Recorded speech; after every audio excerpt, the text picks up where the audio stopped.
প্রিয় দর্শক, আসসালামু আলাইকুম। দর্শক, আপনাদের প্রীতীয় শুভেচ্ছা জানিয়ে শুরু করছি আমাদের আজকের প্রতিবেদন। তো দর্শক, আজকে আমরা এক অসহায় সুন্দরী নারীর জীবনের গল্প তুলে ধরবো, যার নাম হচ্ছে তানিয়া। তো তানিয়ার বাবা নেই, মা আছে, ছোটো দুটা ভাই বোন আছে। তো তানিয়াই বয়সে বড়, সবার বড়। তো তানিয়ার পড়াশোনা খুব ইচ্ছা ছিল ডাক্তার হয়ে মানুষের মতো মানুষ হবে।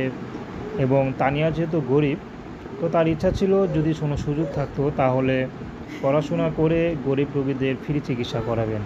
তো সেই স্বপ্ন আর পূরণ হলো না, কারণ তার বাবা নেই। তো এখন মা জুতার ফ্যাক্টরিতে কাজ করে। তো তানিয়া পাশাপাশি তার মার সাথে সহযোগিতা করে আর ঘরের টুকটাক কাজ করে। তো তার মাও চাচ্ছে যে তানিয়াকে এখন বিয়ে শাদী দিবে, কারণ বড় হয়েছে। গরিবের হয়তো টাকা পয়সা না থাকতে পারে, কিন্তু সম্মানটুকু আছে। তো এই সম্মান থাকতে থাকতে তানিয়াকে যে কোনো পুরুষের হাতে তুলে দিতে চায়। তো এখন তানিয়াকে অনেকেই বিয়ে শাদী করতে আসে তাদেরকে দেখলে, কিন্তু যখন তার ঘর দেখে, তার পরিবার দেখে, জানে, তখন তাকে বিয়ে শাদী করতে চায় না, সবাই ফিরে যায়।